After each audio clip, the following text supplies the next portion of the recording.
नमस्कार. भगवद्गीता भावार्थ या मालिकेमध्ये आपले स्वागत आहे. आज आपण अध्याय 3 मधील श्लोक 36 ते 40 पाहणार आहोत. यामध्ये मनुष्य पाप का करतो असा उल्लेख आहे, त्याबद्दल सांगण्यात आले. श्लोक 36 पाहूया. अर्जुन उवाच अथ केन प्रयुक्तोऽयं पापं चरति पुरुषः अनिच्छनपि वाष्णेय बलादीव नियोजिताः. आता पाहूया.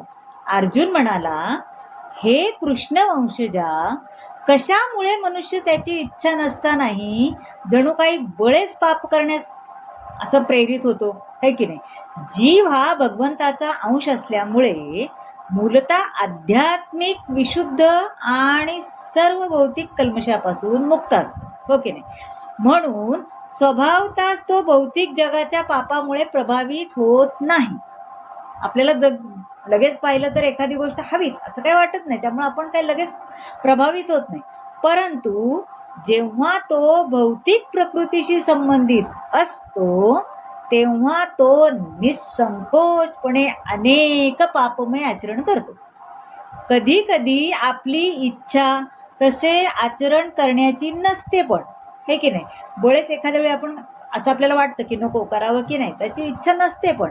म्हणून अर्जुनांनी हा प्रश्न विचारला आहे श्रीकृष्णाला की कर्म करण्यास अंतर्यामी परमात्मा प्रेरित करत नसून इतर कारणामुळे पापकर्म घडतात.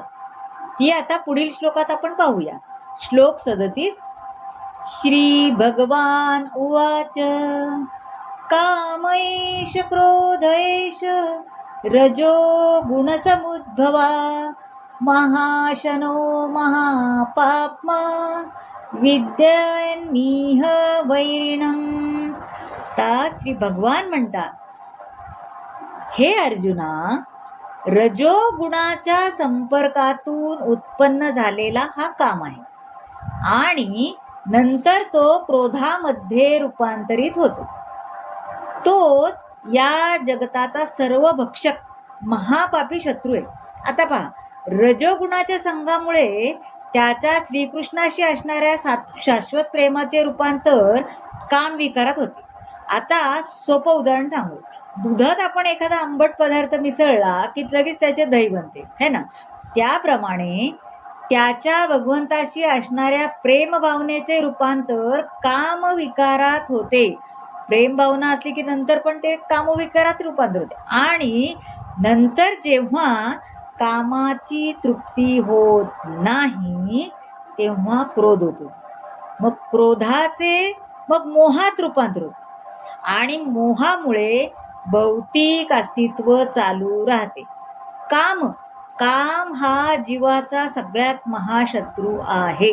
म्हणून मनुष्याने सत्वगुणाप्रत उन्नती केली तर मनुष्याचे क्रोधामुळे होणाऱ्या अधपतनापासून रक्षण होऊ शकते. भगवान आपल्या संतुष्टी करता अर्जुनाला शत्रूवर क्रोधित होण्यासाठी प्रेरित करत आहे, है ना? आता श्लोक आपण 38 पाहूया. धूमेना व्रियते वैर्था तदर्शो मलेन च यथोल्बेनावृतो गर्भस्तथा तेनेदमावृतम्. आता धूमेन म्हणजे धुराने, मलेन म्हणजे धुळीने. ज्याप्रमाणे धुराने अग्नी, धुळीने आरसा आणि वार आपली गर्भाशयातली जी वार असते ना, वारेने गर्भवेष्टीला जातो, त्याप्रमाणे जीव या कामाद्वारे विविध प्रमाणात आच्छादिला जातो. अग्नीवरील धूर व्यवस्थितपणे जर हाताळला तर पुन्हा अग्नी प्रज्वलित होतो, हो की नाही?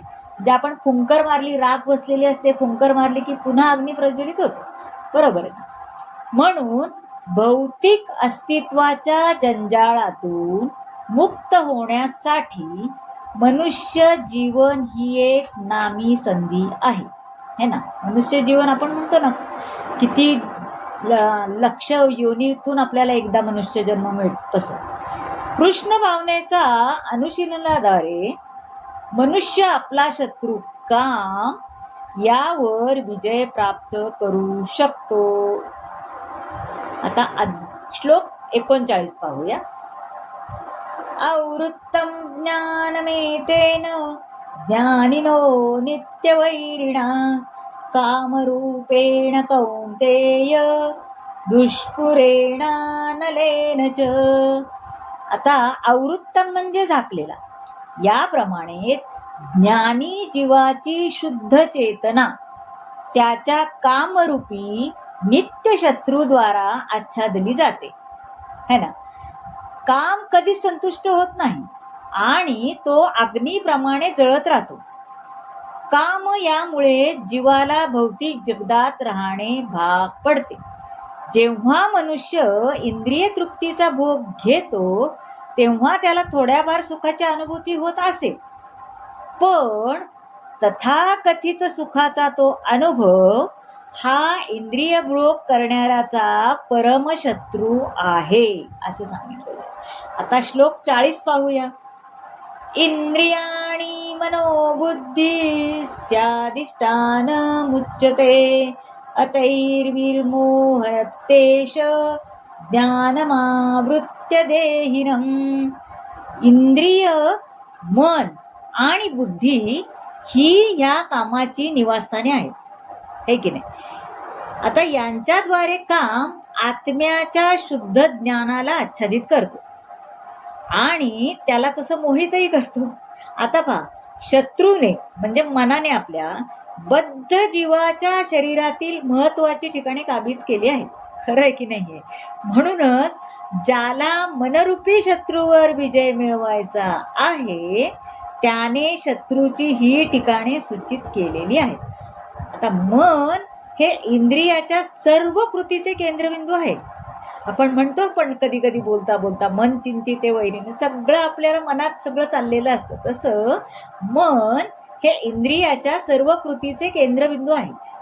कामुक बुद्धीचा आत्म्याला मिथ्या अहंकार प्राप्त करण्यासाठी त्या प्रवृत्तीशी तसेच मन आणि इंद्रियाशी तादात्म्य करण्यास प्रभावित करते.